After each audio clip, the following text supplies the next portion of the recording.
ಓಂ ಶಾಂತಿ. ದಿನಾಂಕ ಆಗಿದೆ 20/5/2026. ತಮ್ಮೊಂದಿಗೆ ತಾವು ಕೇಳಿಕೊಳ್ಳಿ, ನಾನು ಎಷ್ಟು ಸಮಯ ತಂದೆ ನೆನಪಿನಲ್ಲಿರುತ್ತೇನೆ, ಎಷ್ಟು ಸಮಯ ದೇಹಿ ಅಭಿಮಾನಿ ಸ್ಥಿತಿ ಇರುತ್ತದೆ. ತಂದೆಯ ಆದೇಶವಾಗಿದೆ, ಮಧುರ ಮಕ್ಕಳೇ, ಆತ್ಮಾಭಿಮಾನಿ ಭವ. ನೀವೆಲ್ಲರೂ ಪುರುಷರಾಗಿದ್ದೀರಿ, ಸ್ತ್ರೀ ಅಲ್ಲ. ನೀವು ಆತ್ಮರಲ್ಲಿಯೇ ಇಡೀ ಪಾತ್ರವು ಅಡಕವಾಗಿದೆ. ನಾವು ಹೊಸ ಪ್ರಪಂಚದ ಅದೃಷ್ಟವನ್ನು, ಅಂದರೆ ಸ್ವರ್ಗದ ಅದೃಷ್ಟವನ್ನು ಬೆಳಗಿಸಿಕೊಂಡು ಆತ್ಮಿಕ ತಂದೆಯ ಬಳಿ ಕುಳಿತಿದ್ದೇವೆ. ಈಗ ಮಕ್ಕಳು ಆತ್ಮಾಭಿಮಾನಿಯಾಗಬೇಕಾಗಿದೆ. ಇದು ನನ್ನ ಶರೀರವಾಗಿದೆ ಎಂದು ಆತ್ಮವು ಹೇಳುತ್ತದೆ. ಆ ಲೆಕ್ಕದಿಂದ ಆತ್ಮವು ಪುರುಷನಾಯಿತು, ಈ ಶರೀರವು ಸ್ತ್ರೀ ಆಯಿತು. ಪ್ರತಿಯೊಂದು ಮಾತನ್ನು ಚೆನ್ನಾಗಿ ತಿಳಿದುಕೊಳ್ಳಬೇಕಾಗಿದೆ. ನನ್ನ ಆತ್ಮನು 84 ಜನ್ಮಗಳನ್ನು ತೆಗೆದುಕೊಂಡಿದ್ದೇನೆ. ಆತ್ಮದಲ್ಲಿಯೇ ಒಳ್ಳೆಯ ಹಾಗೂ ಕೆಟ್ಟ ಸಂಸ್ಕಾರವಿರುತ್ತದೆ. ಆ ಸಂಸ್ಕಾರಗಳ ಅನುಸಾರ ಶರೀರವು ಅದೇ ರೀತಿ ಸಿಗುತ್ತದೆ.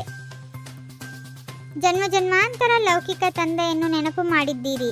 ಈಗ ಪಾರಲೌಕಿಕ ತಂದೆಯನ್ನು ನೆನಪು ಮಾಡಬೇಕಾಗಿದೆ.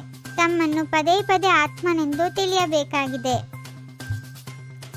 ಸೃಷ್ಟಿ ಚಕ್ರವನ್ನು ತಿಳಿದುಕೊಳ್ಳುವುದು ಚರಿತ್ರೆ ಭೂಗೋಳವಾಗಿದೆ. ಶ್ರೇಷ್ಠಾತಿ ಶ್ರೇಷ್ಠನು ತಂದೆಯಾಗಿದ್ದಾರೆ. ನಂತರ ಸೂಕ್ಷ್ಮವತನದ ದೇವತೆಗಳಾಗಿದ್ದಾರೆ. ಕರ್ಮ ಮಾಡಲಿ ಮಾಡದಿರಲಿ, ನಾವಂತೂ ಆತ್ಮರಾಗಿದ್ದೇವೆ. ನಮ್ಮ ಸ್ವಧರ್ಮವು ಶಾಂತಿ ಆಗಿದೆ. ಕರ್ಮಯೋಗಿಗಳಲ್ಲವೇ? ಕರ್ಮವನ್ನು ಅವಶ್ಯವಾಗಿ ಮಾಡಬೇಕಾಗಿದೆ. ಈ ಆತ್ಮಿಕ ಜ್ಞಾನವನ್ನು ತಂದೆಯ ವಿನಃ ಮತ್ಯಾರೂ ಕೊಡಲು ಸಾಧ್ಯವಿಲ್ಲ. ತಂದೆಯು ಬಂದು ದೇಹಿ ಅಭಿಮಾನಿಗಳನ್ನಾಗಿ ಮಾಡುತ್ತಾರೆ. ಎಷ್ಟು ತಂದೆಯನ್ನು ನೆನಪು ಮಾಡುತ್ತೀರೋ ಅಷ್ಟು ವಿಕರ್ಮಗಳು ವಿನಾಶವಾಗುತ್ತವೆ ಮತ್ತು ನಿಮಗೆ ತಂದೆಯ ಆಕರ್ಷಣೆಯಾಗುತ್ತದೆ. ನಾವು ಆತ್ಮರು ತಂದೆಯ ಮಕ್ಕಳಾಗಿದ್ದೇವೆ. ಇದೇ ಖುಷಿಯಲ್ಲಿ ಇರಬೇಕಾಗಿದೆ. ದೇಹಾಭಿಮಾನದಲ್ಲಿ ಬರುವುದರಿಂದ ಮಾಯೆಯು ಪೆಟ್ಟು ಕೊಡುತ್ತದೆ. ಭಾರತದ ಪ್ರಾಚೀನ ಯೋಗವನ್ನು ಯಾರೂ ಕಲಿಸಲು ಸಾಧ್ಯವಿಲ್ಲ. ತಂದೆಯು ಬಂದು ಕಲಿಸಿದಾಗಲೇ ಕಲಿಯುವರು. ಮನುಷ್ಯರಿಗೆ ರಾಜಯೋಗವನ್ನು ಕಲಿಸಲು ಸಾಧ್ಯವಿಲ್ಲ. ನೀವು 21 ಜನ್ಮಗಳಿಗಾಗಿ ಸದ್ಗತಿಯನ್ನು ಪಡೆಯುತ್ತೀರಿ. 21 ಪೀಳಿಗೆಗಳು, 21 ಜನ್ಮಗಳ ಉದ್ಧಾರ ಮಾಡುವವರೇ ಬ್ರಹ್ಮಕುಮಾರಿ ಎಂದು ಹೇಳುತ್ತಾರೆ. ಇದು ಭಾರತದಲ್ಲಿಯೇ ಗಾಯನವಿದೆ. ಯಾರು ವಿಕಾರದಿಂದ ಜನ್ಮ ಪಡೆಯುವರೋ ಅವರಿಗೆ ಭ್ರಷ್ಟಾಚಾರಿಗಳೆಂದು ಹೇಳಲಾಗುತ್ತದೆ. ಆದ್ದರಿಂದ ಇದಕ್ಕೆ ನರಕವೆಂದು ಹೇಳುವರು. ನೀವಿಲ್ಲಿ ಸ್ವರ್ಗವಾಸಿಗಳಾಗಲು ಬಂದಿದ್ದೀರಿ. ಸ್ವರ್ಗವಾಸಿಗಳಿಗೆ ಶಾಂತಿವಾಸಿಗಳು ಎಂದು ಹೇಳುವುದಿಲ್ಲ. ಶಾಂತಿವಾಸಿ ಎಂದು ನಿರಾಕಾರಿ ಪ್ರಪಂಚಕ್ಕೆ ಹೇಳಲಾಗುತ್ತದೆ. ಈ ಅಂತಿಮ ಜನ್ಮದಲ್ಲಿ ನೀವು ತಂದೆಯನ್ನು ಮತ್ತು ಸೃಷ್ಟಿ ಚಕ್ರವನ್ನು ತಿಳಿದುಕೊಂಡಿದ್ದೀರಿ. ನಂಬರ್ ವಾರ್ ಹೇಗೆ ಸ್ಥಾಪನೆ ಆಗುತ್ತದೆ ಎಂಬುದನ್ನು ನೀವೀಗ ತಿಳಿದುಕೊಂಡಿದ್ದೀರಿ.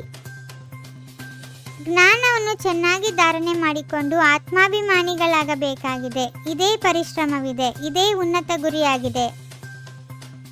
ಜಿನ್ ಆಗಿ ನೆನಪಿನ ಯಾತ್ರೆ ಮಾಡಬೇಕಾಗಿದೆ. ಮಾಯೆಯು ಎಷ್ಟಾದರೂ ವಿಘ್ನಗಳನ್ನು ಹಾಕಲಿ, ಆದರೆ ಬಾಯಲ್ಲಿ ಜ್ಞಾನದ ಉಂಗುರವನ್ನು ಹಾಕಿಕೊಳ್ಳಬೇಕಾಗಿದೆ.